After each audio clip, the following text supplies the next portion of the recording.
Hi, welcome to another episode of Nerd Supernova. I am your host, Paul Michaels. And as always, I am KJ McDermott. My co-host, yes. Anyway. Well, not always, I should. Nah, whatever. Well, not. I mean, most times. Anyway, but let's get into the new episode. We meant to do this sooner, but we wanted to finish out Batman Superman month and whatnot, and I feel like we finished out with a bang with the last episode being a review of Batman vs Superman: Dawn of Justice. Unfortunately, for some reason, the MP3 did not play the first 30 seconds for some reason. I don't know why. So now let's have 30 seconds, a moment in silence for that lost 30. No, I'm just kidding. No. But yeah, it is what it is. It's funny, it's wrong too, because it was like our most popular post, I feel, of us so far. I think it got the most reach and everything else. But yeah, I thought it was a good movie. You thought it was I don't know. So Daredevil. Yeah. Okay. Anyway, so we're gonna do Daredevil season 2. Or as I like to call it, everybody hates Matt Murdock. Once everybody hates Matt Murdock, I just feel like Matt Murdock just gets in over his head like way too many times. Like he just needs to slow down and try. But seriously, every character is against him. Well, Elektra. The only character that is for him is the guy who like makes his armor. Pretty much. Elektra is with him or for him, but she's got other things going on as she always does. So yeah, I don't know where to start with this, but basically, I loved the season. I'm just gonna say off the bat, I thought it was pretty much perfect. A lot of fans, or I guess not fans, but like critics were complaining that they missed Wilson Fisk, more of him being a more presence like he was in the first season. Yeah, but they're building up to him actually being the Kingpin. Yeah, and that's my exact defense to that. So it's like, I think it was great. Everybody who knows the comic books are just like, fine, we don't mind him building up his street cred. Yeah. Because before he was just like a really good businessman. Now he's got the jail time. Now he's building up the reputation, like the villain aspect. He's actually like gaining like that aspect to his character. Yeah. And they actually went into. He was never called Kingpin in season 1. Nope, not once. Now in season 2, they had the whole scene with him. Oh, there's only room for one Kingpin here. He's like, I'm the fucking Kingpin, bitch. Yeah. Like, no, and it works too. Like, I liked pretty much every aspect as far as, just, I don't know, every new character was pretty great. Punisher was good. I liked Elektra. They made her character really good. The stuff that they brought out back about Stick was good. Foggy hit everything they needed to hit. But they make it realistic though too, because Foggy's still kind of complaining, and Matt's just like, I'm not going to apologize for being Daredevil at this point. Like, this is who I am. I'm going to keep doing what I'm doing. And Foggy's like, okay. The one complaint I would say is, Blonde chick, Karen? That's her character's name? Yeah, her name is Karen. Yeah. Karen Page. If you know anything about Karen Page in the comics, you have an idea of what's going to happen to her. But the love thing between her and Matt, yeah, I feel was kind of just rushed in. Yes, they kind of had it. It was off and on. It was kind of like one of those. Is she going to go for Foggy? Is she going to go for Matt? It was kind of back and forth, but then it was kind of just like, boom, here it is, there you go, to offset Elektra. Well, the idea is to have that in there. It was just like, all right, like, sure, we could see that, like, yeah, great, like, sure, there's tension, but then it's just like, oh, immediately you're dating and you're totally into it, and oh, there's Elektra. I don't know. It's sort of the idea that, like, I mean, in the comics, you had Karen Page in there for a good while until Frank Miller came in and made Elektra. And let's be honest, I love. Yes, but you said right there, like, for a while. No. But I'm saying, I don't mind them bringing in Elektra when they did. It makes sense because everyone wanted Elektra, but in the way that it works within that story and in the mythology in general is that she is basically the bad ex for Matt Murdock. I still think it would have worked if they were still kind of, maybe, instead of them being like trying to be a couple, it still would have worked in the same sense if they hadn't have kissed. If they hadn't have had like the dates. No. But what you're saying is that maybe they had the dates, but maybe they didn't have confirmation of them being boyfriend and girlfriend. Exactly. That's what I'm saying. Okay, it still would have worked if they were still kind of, maybe they were interested in each other instead of the whole like, all right, we're a couple now, cool. Like, Yeah. considering that even seemed like they kissed once, and then immediately they were just like, all right, so we're a couple, we're dating. Oh, where do you want to go now? It's like, sorry, in real life, you kiss somebody once, and you're just like, all right, so we're a couple now. They're gonna be like, fuck you, fucking clinger. Like, I don't know. I mean, I don't know whose more decision was like hers or Matt's. I mean, in the comics, Matt kind of rushes into things though too, in a sense. Like he's very devoted to, one person for a while, and then but that's kind of. But I think they wanted to raise that stake to make Elektra's thing more interesting. I'm not sure, but Elektra, like I said, is like a bad ex. She's like his Catwoman. She's not necessarily good for him. She manipulates him a lot of the time or uses him, and then, and she always leaves him worse for wear than when she came in, basically.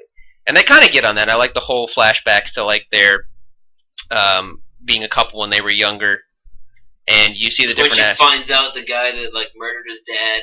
Yeah, that was awesome. Like, oh, no, this is just some rich guy's house, blah, blah, blah, and, that was a great scene. Oh, no! Fucking kill him, Matt! Kill him! Yeah, and he's like, no. Do it! Do it for the dark side. You know you want to. Let the hate flow through you. The idea is with both of them is that Matt is able to restrain himself. Elektra gets enjoyment out of killing, and then they make that a point in the show. Like Matt knows that. That's why Matt kind of almost always kind of goes away from her because he knows her impulses. A lot of what this season was. It was him trying to pull back and stay steady. Fleshing out Daredevil's boundaries. Yeah. Especially with the Punisher. With the Punisher's whole the first four or 5 episodes with him fighting her before Elektra's even on the scene. Him being like, hey, these are bad men. They don't deserve their day in court. They should die. Yeah. No. And Daredevil's all just like, oh no, they should be behind bars. It was like, yeah, but you know what? These people don't deserve being behind bars. They deserve to die. No, and it's interesting. It's the argument that's come up a million times whenever Punisher comes up in his comics or in other comics in Marvel. Well, that's what the character is meant for. No, but I'm saying they do a good job in translating that and making that real in this.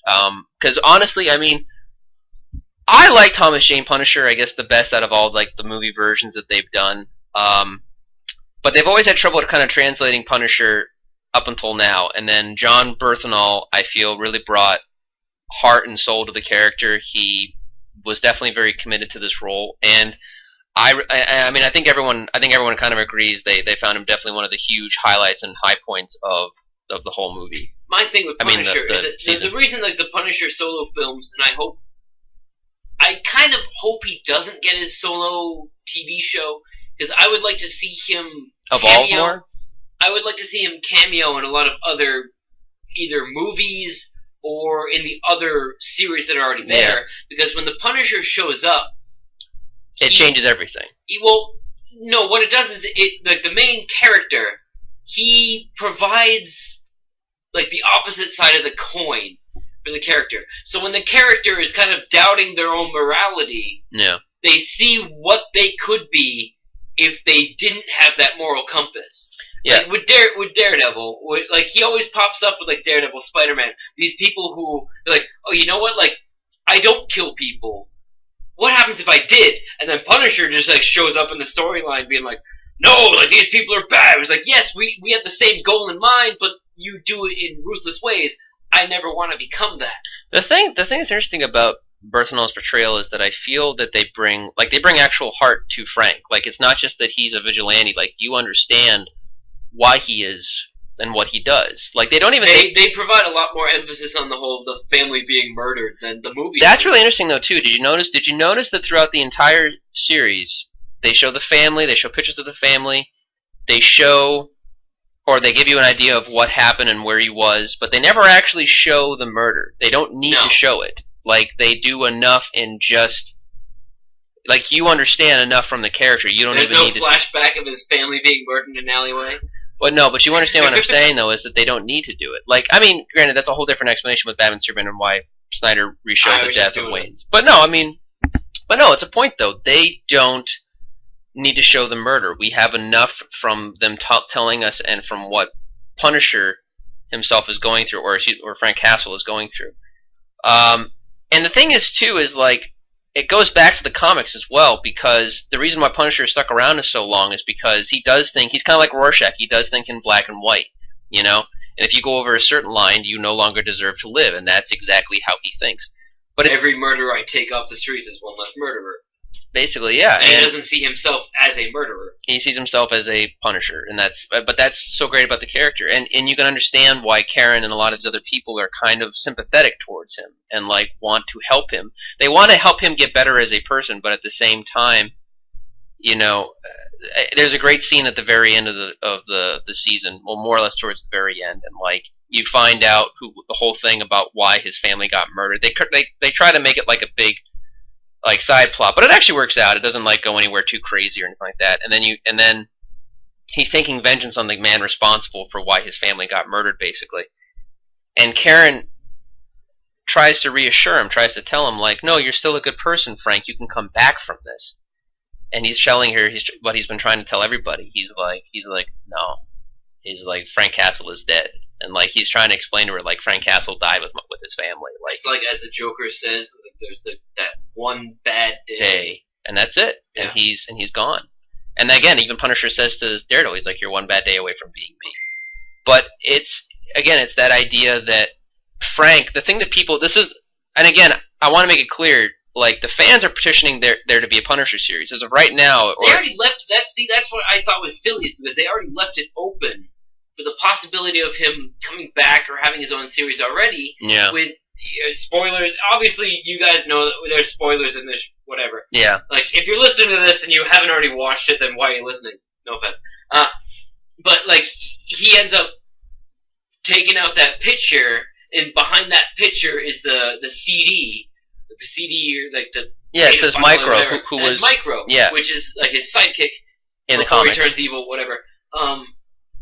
But obviously, it's already set up, and him finding all those weapons, and everything. It's already set up to be setting him up to be like he's still there. He can still come back. But the thing is, though, too, what I want to say is like even if they're not going to get to his series right away because they want to finish up, I think Defenders and all that stuff first, and then have Frank I would come back. love to see him team up with Jessica Jones, because she's already done the she's a mean bitch already, and then team up with like a badass. Like it might come into conflict with what Luke Cage is doing though too. Anyway, the point being is that if they were to do a Punisher series, the thing that fans I think have to understand is like pretty much Frank's character development was pretty much done within Daredevil season 2.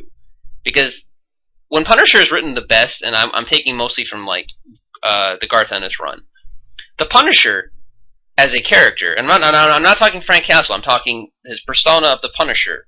The Punisher does not change. He's kind of like Judge Dredd in a sense. That's why I'm saying like he's much better off with other characters there. No, but what I'm saying is I'm explaining to other people who may not understand why maybe Marvel's holding off necessarily from like a series, is that they know it's a little bit harder because the main character Punisher does not necessarily develop. His comics are based on his interactions with the rest of the world or the rest of whatever people come across, you know, like or the villains or whatever. But he himself pretty much always stays the same. He's just nope, gonna kill you. Like nope, gonna kill you. Nope, gonna kill you. You get to live. You get to live. You know, and that's it. That's how it goes. Whereas like Daredevil and Superman and all these other heroes have their arcs and their downfalls and their upwards and whatever. But Punisher is very consistent. But yeah, I still want to see the series though, and I'm with you on that. And I definitely think they're setting up for something down the line. But I think they want to get Defenders pretty much done at this point. They want to get Luke Cage. They're pretty much all set to go on Iron Fist. I think they're finishing casting now. I don't know how far along they are as far as like writing out the season, but I think once they do that, they're going to do Defenders probably around the same time that the Infinity War stuff is coming out. But that's the general idea. Let's go back on to Karen, because I do want to make up a point. I liked because one of the things I hated most about season 1, and not like against the show, just I hated that it happened, was that they killed Ben Urich. And I hated that because Ben Urich played a huge part in the Daredevil mythos, as far as like, you know, he's like a big supporting character in that universe of Daredevil, even into the modern comics. So having Ben Urich die in the first season just pissed me off. But now they have like Karen Page kind of taking over that idea of, because like pretty much, as you know, at the end of the season, the whole firm of Nelson and Murdoch is basically going out the window because Foggy and Matt are going in different directions in their lives, and so the firm's kind of going by the wayside. And Karen doesn't have a job really anymore, but she's been investigating both in season 1 and season 2. And Ben's old boss basically just tells her to run with it and become like a reporter. And I kind of like that. It's a new angle. It makes her more useful as a character, and I think she could pull it off to some degree, because even though she's not like the most compatible character, as far as like facing criminals, she does have that resilience to keep inquisitive mind. Yeah, to go keep, because she's the one that brings Ben Urich to like the nursing home in the first season and finds Kingpin's mom. Like, she has the initiative to do it, and so I found it believable. I didn't feel it was like a stretch for that character, or the way that they have that character in that universe. So, any other thoughts you want to talk about as far as like the Hand or ninja fighting or anything like that? It'll be. I'm glad that they're kind of going into like the more supernatural aspect of like the reincarnation and like the other stuff of like the ninjas and everything. Yeah.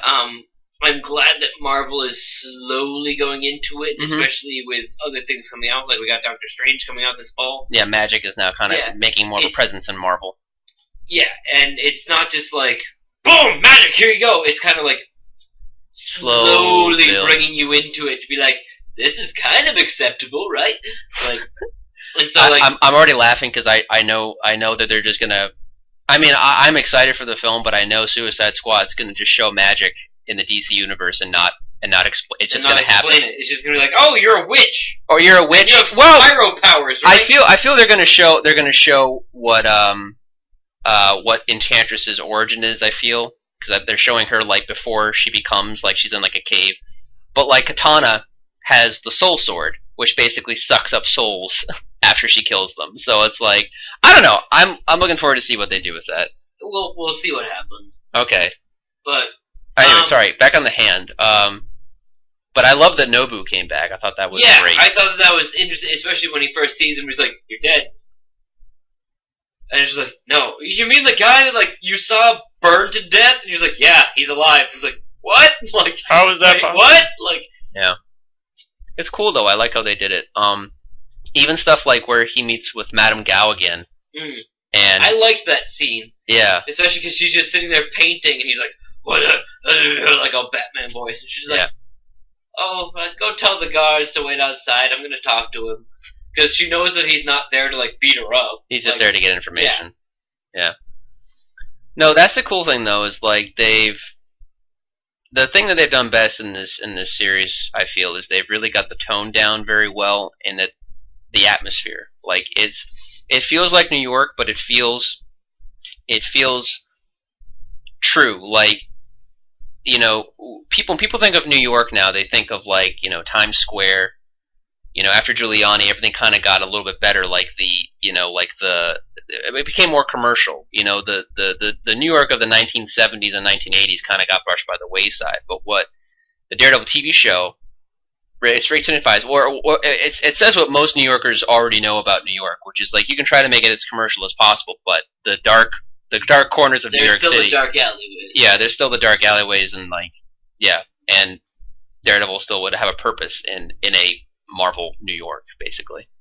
So, yeah, it's been so long since we've seen this now, so we should have done this a lot sooner. It was more fresh in our minds, but it'll be interesting to see when they bring Electro back. Obviously, Kingpin's coming back. Yeah, Kingpin's coming back. Kingpin is already Bullseye will probably be the prison that he's in. Yeah, I should talk about that, because I loved the fact that like the whole prison was he started out small, and then a couple episodes later he pretty much just owns the prison. He's running the prison. Yeah, like the fact that Matt Murdock tries to threaten him in an interrogation room, and then he basically is like, "No, I own this place. I can kill you right here if I wanted to, but I'm not going to, because he's not that crazy yet." And Matt Murdock, did you notice that he hits him in the face, and then later Kingpin says to one of his men, he's like, "Get me whatever you can find on Matt Murdock, or get the Matt Murdock file or something." And like that brings up like I mean, if you read the comics and you know the comics, you know that at some point Kingpin finds out who Daredevil is, Mm-hmm. and so I'm interested. I'm wondering how long they're going to hold that off. If they're going to get right into that, because that is also Born Again is one of like the best Daredevil arcs that they've done. Also Frank Miller. But yeah, so Elektra with like the hand, like obviously that's something too with their element is that they're also sort of Romeo and Juliet, because there's the good ninja clan, which is like the chaste, and there's the bad ninja clan, which is like the hand. And like Matt Murdock, the turtle ninja clan, the foot. Shut up, but it's not far off. But anyway, Matt Murdock is basically like a a disciple of the chaste, unwillingly, but mostly he's there. He's a product of them.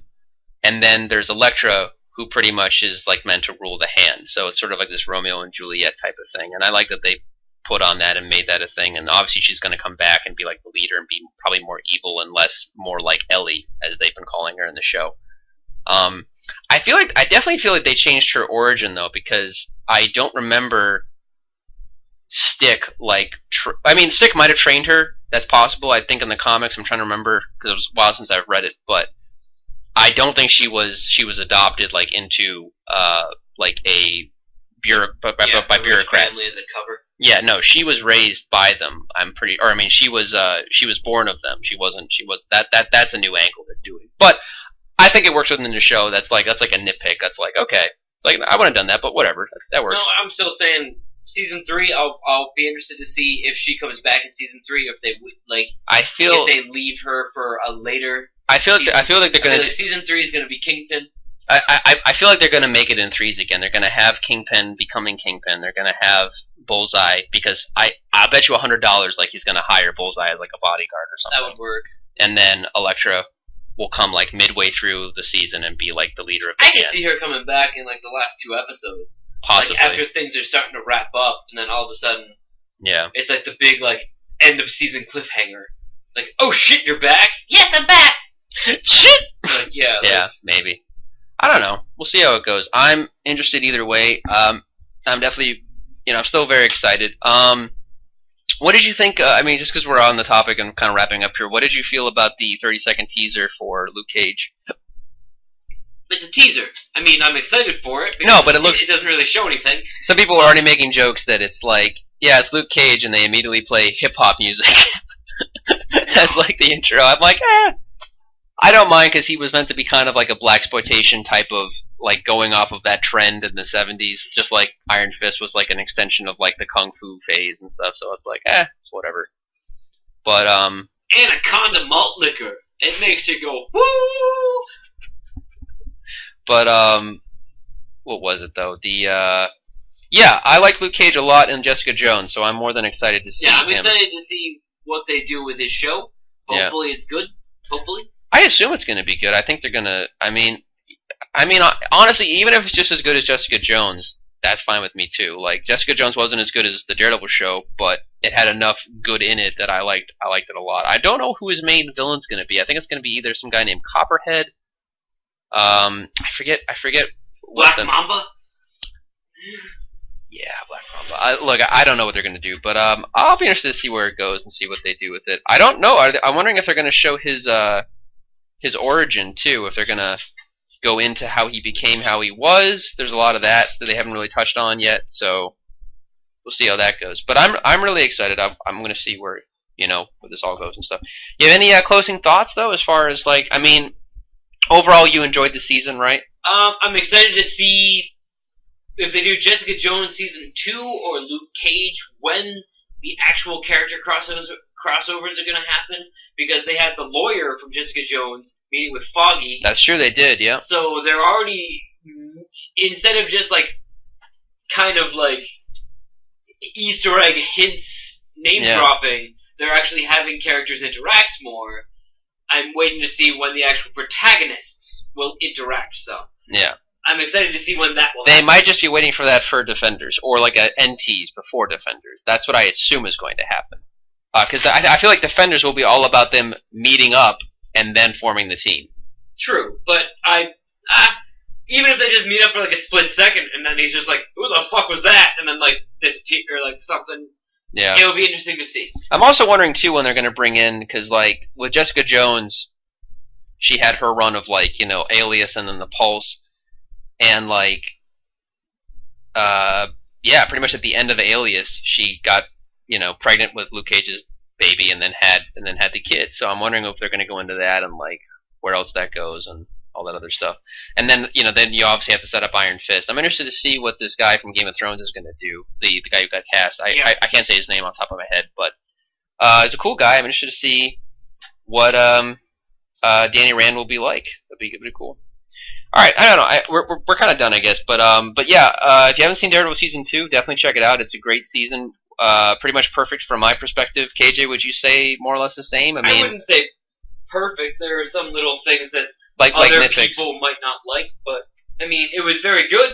I mean, there's a lot more fighting than season 1, so if you're if you're wanting a lot more fighting, it'll be good for you. If you thought there was too much fighting in season 1, you obviously won't like the more fighting. I love the fact that they brought everything up from that. They took the hallway scene and then made a stairway scene, which was great. I can't say enough on the guys who do that stuff, who choreograph all that fighting. The fight choreography is gorgeous. Amazing, like really, really well done for that show. Yeah, I guess that's about it. Definitely check it out. It's worth seeing, and if you have 13 hours to spare, check it out.